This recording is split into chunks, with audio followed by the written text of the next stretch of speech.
iHeartRadio Broadway, driven by Mercedes-Benz. The best or nothing. Congratulations. Thank you. Has it sunk in for your Broadway debut that you are a Tony nominee? No, it hasn't sunk in. And I'm waiting for it to. I'm hoping that it doesn't happen when I'm in public or when I'm on stage because I feel like I'm going to look like a fool. But whenever it kicks in, right now, I'm grateful. And I'm happy to be in this space and to be around such beautiful people. So I was going to avoid the whole thing because I was so nervous, but my boyfriend slapped some sense into me and was like, "We're watching this." And so he and I watched the broadcast at 9 a.m. on Monday, and that's how we found out. Yeah, luckily my name was first because I don't think I could have stood the stress of waiting for my name. It's felt really heartwarming, but also like a validation of the amount of time that me and my collaborators put into this piece. I often tell students who I'm talking to the number of years that it took me to get to Broadway, which as of this recording is 18 years, and their jaws drop. And for me, though, that's a testament to the power of taking your time on art, that everything doesn't have to be rushed right out and done quickly, fast, and in a hurry. And so I feel really excited that that we're being, nominated ostensibly for having taken our time. You know what? It feels like encouragement. It feels like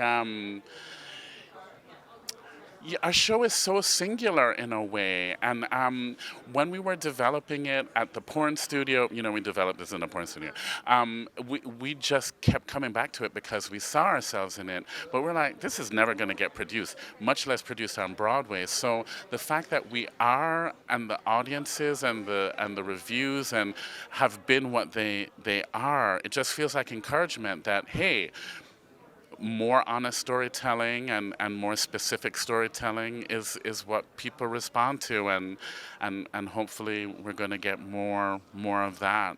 It is a gift because we've known forever that this show was special.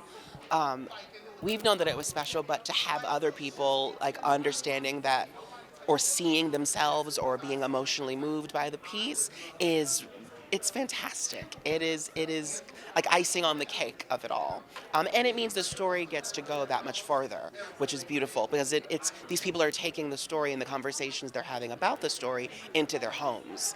And so that hopefully in some ways will cause change for people. I know someone who mentioned seeing the show with their parents, and then their parents got really emotional, and like they had conversations after that like have apparently have changed their whole relationship. And so to me, even if that happens one time, it's all worth it. Okay, well, the thing that I love saying about Strange Loop is it's particularly special to me to be recognized for this show and for the company to get recognized at large.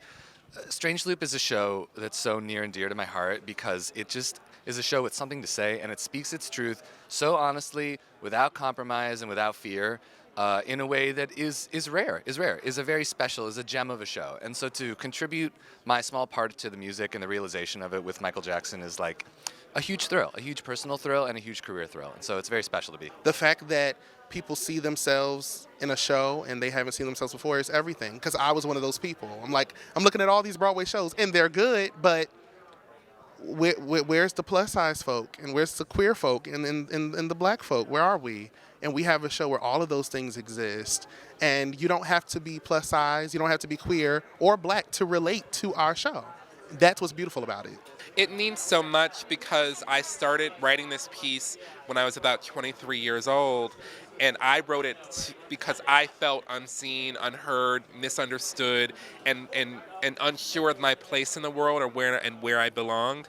And so for me to have taken the time to really explore that in a piece and in a character and in a story, and then to have that story reach out to touch other people who maybe also felt unseen, unheard, misunderstood, and so forth, and unsure of their place in the world, and feel like there's a space of community in the theater or in a theater, that means everything to me. I had a man come up to me and tell me that he had a very conservative family who he, was not very supportive of him being gay, and he brought them to see the show, and it started a dialogue within his family, and I was very moved by that. And those are the kinds of things that you can't plan for and you can't expect, and it again speaks to the power of theater to promote a sense of us all sharing a space and being able to meet a piece like A Strange Loop wherever we are and to decide for ourselves how we feel about it.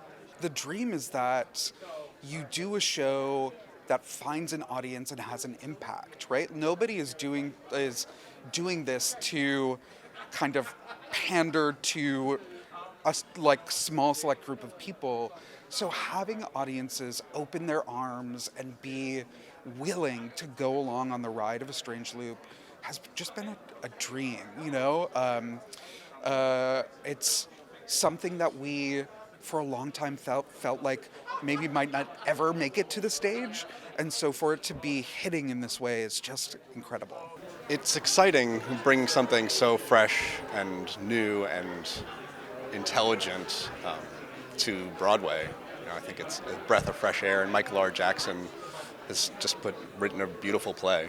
One thing, when we did the Off-Broadway and the first cast album came out, one thing that I felt very deeply was some queer black boy somewhere in this country was going to hear this show and feel seen and feel less alone in the world. And it might not solve his situation, but it just might let him know someone else feels this too, me too, right?